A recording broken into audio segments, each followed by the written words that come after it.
11 বছরের রাজত্বের আকস্মিক পতন। টের স্টেগেনের পাশে দাঁড়ালেন তার সাবেক সতীর্থ ইভান রাকিটিচ।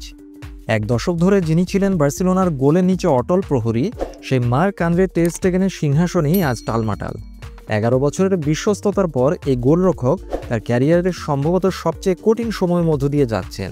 নতুন কোচ হ্যান্সি ফ্লিকের অধীনে তিনি এখন আর দলের প্রথম পছন্দ নন, যা তার সাবেক সতীর্থ ও বার্সেলোনার কিংবদন্তি ইভান রাকিটিচের কাছে একেবারেই অকল্পনীয়। নাটকীয় পট পরিবর্তনে হ্যান্সি ফ্লিক এসে যেন সব সমীকরণ ওলটপালট করে দিয়েছেন।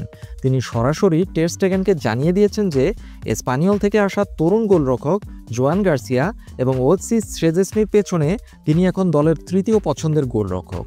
যদিও হ্যান্সি ফ্লিক তাকে লড়াই করে দলে ফেরার জন্য উৎসাহিত করেছেন, কিন্তু ক্লাবের মনোভাব ভিন্ন। বার্সেলোনা কর্তৃপক্ষ এই অভিজ্ঞ জার্মান তারকাকে বিক্রি করে দিতে চাইছে, যদিও ক্লাব ছাড়ার জন্য টের স্টেগেনের নিজস্ব কিছু শর্ত রয়েছে। পরিস্থিতি এতটাই বদলে গেছে যে ক্লাবের এক সময়ের এই অপরিহার্য খেলোয়াড় এখন মূল দল থেকে আলাদা হয়ে একাই অনুশীলন করছেন। এই কঠিন সময়ে টের স্টেগেনের পক্ষে দাঁড়ালেন তার সাবেক সতীর্থ Croatian midfield maestro Ivan Rakitic. এক সাক্ষাৎকারে তিনি জোরালোভাবে বলেন, আমার দলে যদি টের স্টেগেন থাকে তাহলে টের স্টেগেনই খেলবে। ব্যাপারটা খুবই পরিষ্কার। আমার কাছে বিষয়টা একদম স্পষ্ট। জোয়ান গার্সিয়া নিঃসন্দেহে একজন ভালো এবং প্রতিভাবান গোলরক্ষক, কিন্তু সে মার্কের সাথে প্রতিযোগিতা করছে।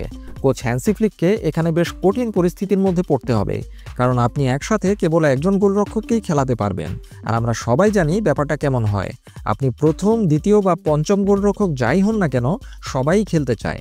পরিস্থিতি সহজ হবে না। আমি নিশ্চিত হ্যান্সি ফ্লিকের কোনো পরিকল্পনা আছে। তিনি এমন একটি পরিবেশ তৈরি করার চেষ্টা করবেন যেখানে সবকিছু ঠিকঠাক কাজ করে, কারণ দিনের শেষে দলই সবচেয়ে গুরুত্বপূর্ণ। বর্তমানে টের স্টেগেনের সাথে বার্সেলোনার চুক্তি 2028 সাল পর্যন্ত রয়েছে। ক্লাব তাকে বিক্রি করতে মরিয়া, কারণ এই গ্রীষ্মে তাদের দলবদলের পরিকল্পনা অনেকটাই নির্ভর করছে খেলোয়াড় বিক্রি থেকে আসা অর্থের উপর। ইউরোপে বেশ কিছু ক্লাব তার দিকে নজর রাখছে। বার্সেলোনার এই গোলকিপিং নাটকের শেষ দৃশ্য কোথায় গিয়ে থামে সেটাই এখন দেখার বিষয়। তবে এক সময়ের রাজার এই আকস্মিক পতন ক্লাবের সমর্থকদের জন্য এক বিশাল ধাক্কা হয়েই থাকবে।